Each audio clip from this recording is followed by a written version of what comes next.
you believe it's been 31 years since we were nearby making this movie? And many of you this weekend have met many of the actors who've come from far and wide, from the West Coast, from all over America, even from Europe. Some have traveled to be here. This film came together by the gift of a number of artists, as you know, starting with Michael Shara, who wrote an extraordinary novel based on what happened in this community in 1863. That novel inspired me, like many of you who have read it over the decades. And as the story is well known, it started for me a 15-year saga from the time I read the book, then optioned the book, worked on the early screenplays, and then looked for financing until finally Ted Turner, the visionary, courageous, one-of-a-kind Ted Turner, financed the film. And if yeah, it's working good, my iPhone works. I'm just going to read the letter from Ted Turner that he sent for today. Dear friends, fans, filmmakers, it's hard to believe 31 years have passed since I was on the set of Gettysburg, filming my scene as Colonel William Patton at the Emmitsburg Road during Pickett's charge. The summer of '92 was hot and humid, but thrilling for me to be part of this great cinematic recreation with thousands of Civil War reenactors, as well as the talented cast, including Martin Sheen, Jeff Daniels, Tom Berenger, Stephen Lang, Richard Jordan, and Sam Elliott. None of us could know that summer that decades later, our movie would become part of the country's heritage and history, a much-viewed, much-loved movie seen not just in America, but around the world. Although today I cannot personally be with you in Gettysburg, I want you all to know that I'm with you in spirit. It's wonderful to have this 30th anniversary celebration of the film's release. Have a great time, Ted Turner. And I'd like us all to give Ted Turner a great hand for the movie.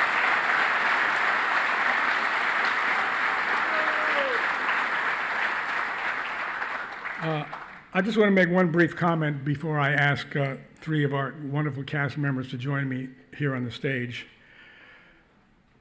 Making a film on a historical subject is in many ways, if I can paraphrase the great British statesman Edmund Burke, who wrote in the late 18th century that society is a partnership across the generations, a partnership between the dead, the living, and the unborn. And that we have an obligation across these generations. To think of only our own generation is to impoverish our own lives. In effect, anyone who makes a historical film is doing what Edmund Burke is talking about. The film is about a generation that is long gone. They can no longer hear us, but we can hear them, even though their voices have faded into a whisper. This is the work of historians, as we know, many of whom are here today. It's also the work of filmmakers. It's a work of letting go of your ego, letting go of your preconceptions, letting go of your prejudices. Historical filmmaking is not about grinding axes or about making statements about the politics of whatever one's time is living in. That's irrelevant. The audience can make up their own minds about the connections to their own lives. That's the audience's job, not the filmmakers. Our job is to recreate, resurrect the world of our ancestors. And in so doing, we bring them to life not just in our own time, but as Edmund Burke says, for generations yet unborn. So that generations yet unborn will know the generation of the 1860s, thanks to the work we've done in this film, and the work Steven Spielberg did in his film, and the work that Ang Lee did in his film, and the work that serious filmmakers with humility, not driven by politics, can bring to life for future generations. And here we are, 30 years after this film has been released, and this has already come to pass. People who were unborn when we made the film are now seeing it. What a blessing. Thank you all so much for coming today, because the movie is for you. Filmmakers make movies not for themselves, but for the audience. It's all oneness. It's all of the same.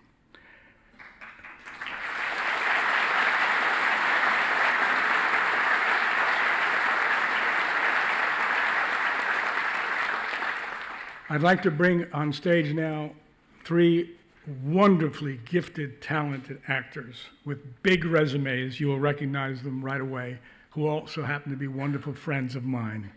Tom Berenger, Stephen Lang, and Brian Mallon.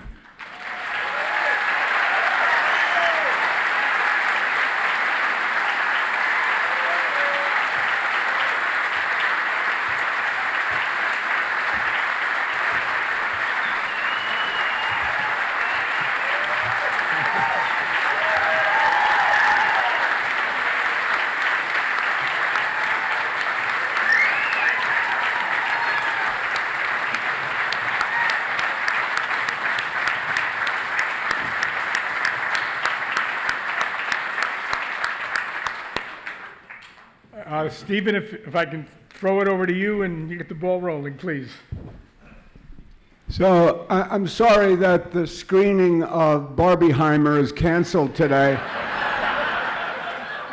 I only bring it up because, it became this phenomena, people going to see 2 rather long, they're both long films together.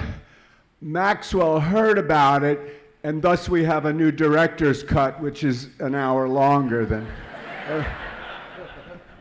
But in any case, I think I'd be remiss not to say what a wonderful occasion for us all to gather together in this aptly named Majestic Theater. And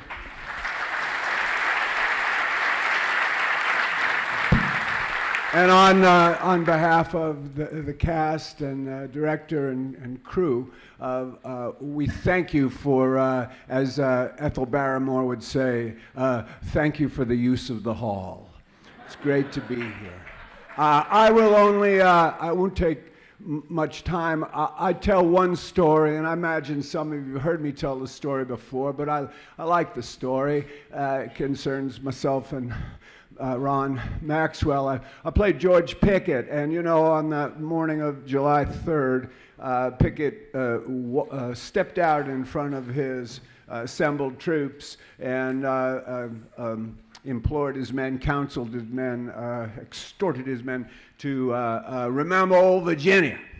And I had a great horse in this show named Stormy. It was a wonderful movie horse. When he heard the word speed, when he heard sound say speed, his ears would always prick up and he'd get ready to go. He was really, real pro, this horse. Loved him. And so it occurred to me that I didn't want to walk out in front of my troops and say, remember old Virginia.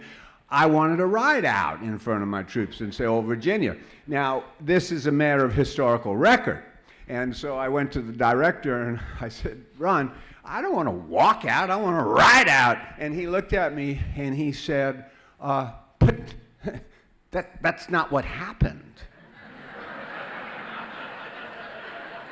And I personally have always taken kind of what I would characterize as a Sophoclean view of history. And I said, well, that's what should have happened. And he said, okay.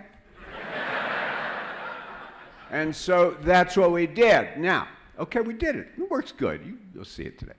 As it happened, of course, everything was being photographed, right? There were photographs all over the place. And there was a fine photograph of me and Stormy flying down the troops with my saber raised high on, remember old Virginia! And from that photograph, Dale Gallen, painted a picture, did a painting of it called Remember Old Virginia. And of course, that painting got turned into prints. And at the bottom of the print were all the names of the units and the commanders who he had depicted in the thing. And what it did, when you look at it, was it kind of, it gave a sort of veracity to the whole thing.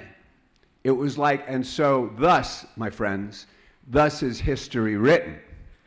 You know, because for all intents and purposes at this point, Pickett rode out in front of his troop and told them to remember old Virginia, and it just gives great truth to the, that wonderful statement that is in John Ford's great film, Liberty Valance, where he says, print the legend, you know? So, there you are, that's my memory, and with that, thank you. With that, I think I'm going to introduce Hancock the Superb, Brian Mallon.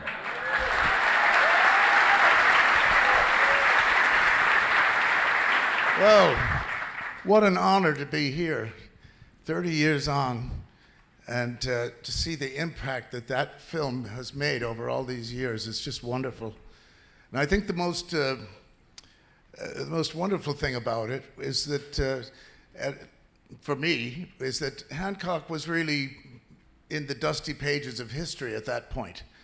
And we've kind of resurrected him and put a new shine on him. And to have such a part in all that process is really a thrill for me. People usually ask me how the hell I got the part in the first place.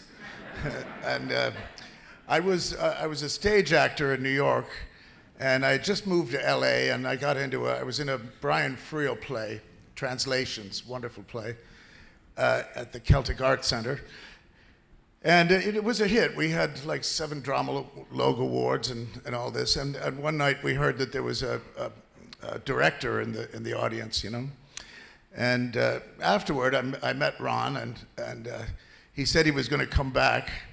But I thought that he was coming back to see another actor, actually. So a few nights later, he comes with Bob Katz and Moctezuma, and to check out the play again. And afterward, I met him in the Cafe Beckett next door. And we sat down at a table, and there was a friend of mine who was an Apache. And he happened to be wearing a Union general's hat from the Civil War. And Ron just laughed and said, hey, I like your hat. And then this fellow, he puts it on my head. And I didn't even know that this was about a Civil War film or anything, you know. So and Ron was just laughing because he thought that was hilarious. There I am sitting in this hat. And anyway, he essentially offered me the part there. And my Indian friend said, keep that hat. I'm not going to take it back. So I walked out of there with the Union General's hat. And here I am 30 years later now. Well, such is life. But anyway, this is just the biggest thrill of my life now, 30 years on. And just to think that we made such a mark with this. And because it speaks to the goodness of the American people, I think, in such a way.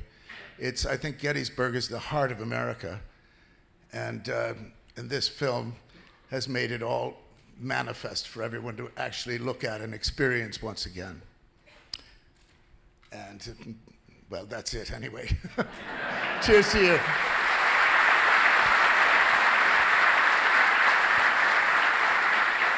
Thanks. Well.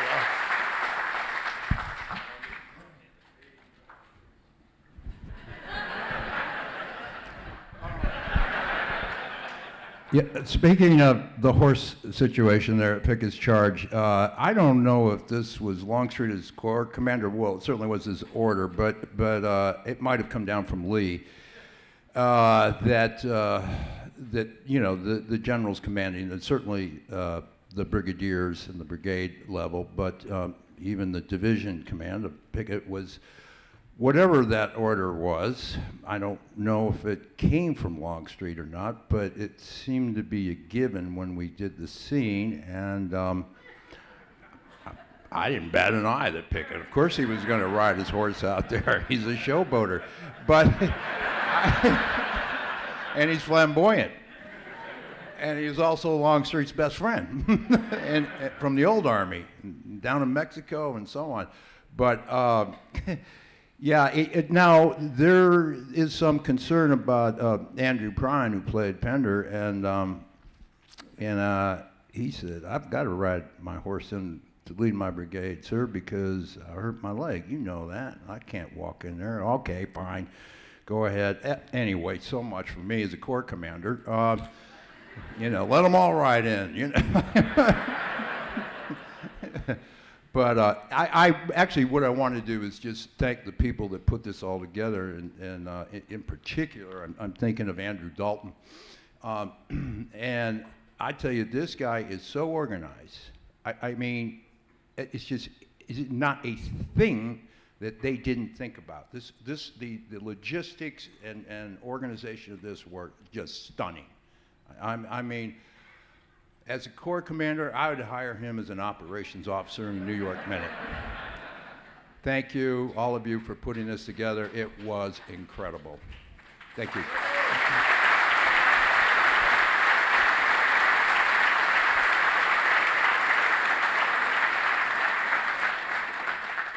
I want to just ask Stephen, because Stephen, you and Tom had scenes together in the movie. I wonder if you could reminisce about any of those particular scenes.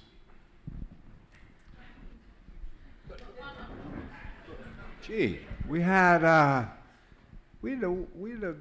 splendid time doing the scenes. I guess the first one that strikes me was the campfire scene, the ride in. Just to get back on the horse for a second.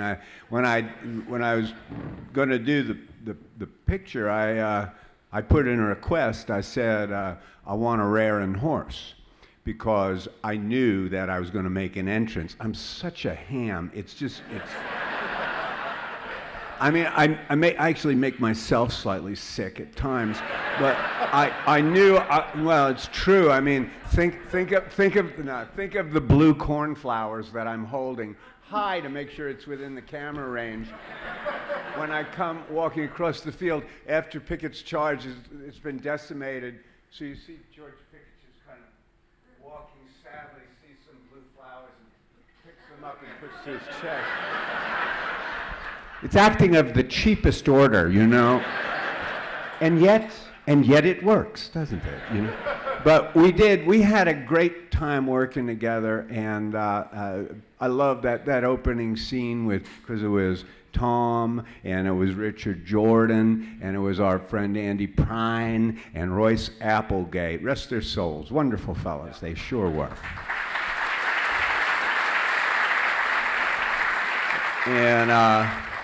And we did the scene, and I know that the lines about ape, you know what I'm talking about? Yeah, that was improvised. And I remember Jordan, and you know, Richard Jordan was he commanded tremendous amount of respect. Richard was just a darling man, and an intellectual, I would say. And I remember after we finished the scene, he kind of came up to me and he gave him a little whack, and he said, "Hey, ape, hey, ape." That's good. That was good. That's good. And then me and Tom had a scene. There was track. You know, when you put dolly track down, we do a scene where we're walking along together, and you know, he's fine. He's sort of cruising along, and I'm like stuck on the dolly track, so I'm like kind of the whole time. And then the scene ends up getting cut. And I said, "Why was that?" Because of that walk.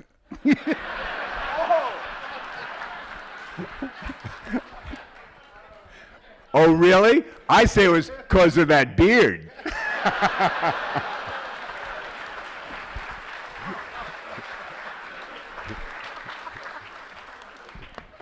It was the beard and the walk. Between us, we butchered the scene really badly. Not to mention the guy who did. Anyway, then I did it, and I was like really disgusted because it was kind of an important scene. And I was not happy about it one bit. And the guy who was in charge of the beard, what was his name? Al Capone. We did it and ended up doing another movie, and I guess he got the word that I wasn't going to be real happy, so he got me a very expensive gift, as I recall. He bribed me. Anyway, so that's the story of that one. Well, the really good news is that this director's cut that you're going to see today, you're going to see that beard and you're going to see that walk.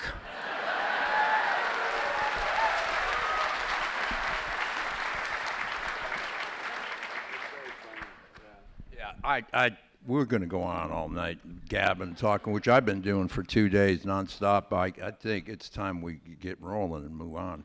Don't you? Yep. Whatever you say. Oh, well, no, I'm sorry. Brian, anything else you want to say? Steve? What time are you going to roll film? Do you want to roll film? I'm good with that. You all probably don't know that when we filmed the movie 31 years ago, what you do know is that there's only one scene when a Confederate meets a Yankee. You all know what it is. It's when Armistead has been shot, and C. Thomas Howell, Tom Chamberlain, finds him at the cannon. Of course, that is poetic license.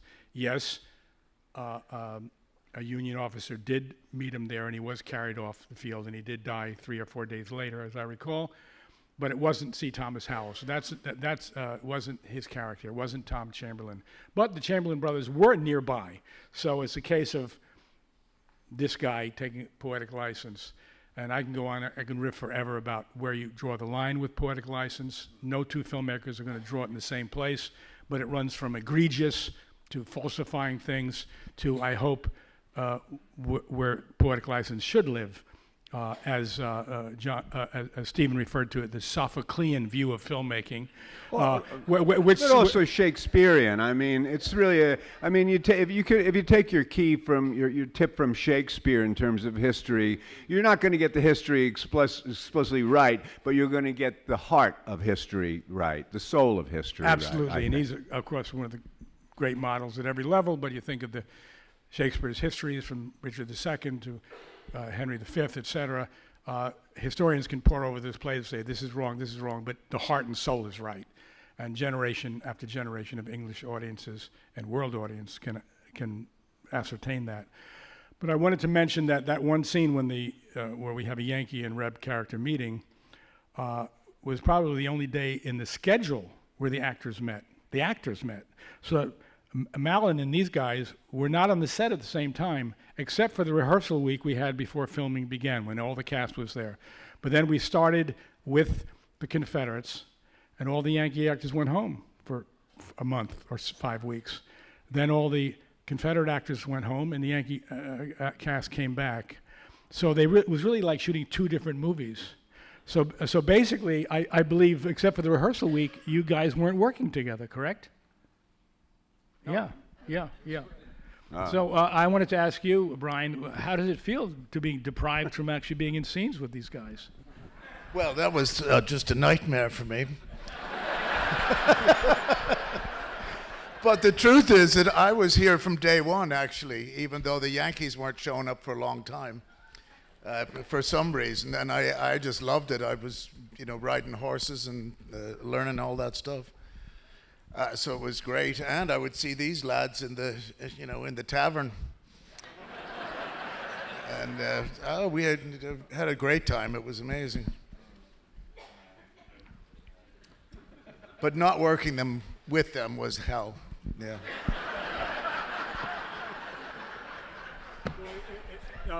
If I can just ask for, because we're going to wrap up to watch the epic movie, and let me add to.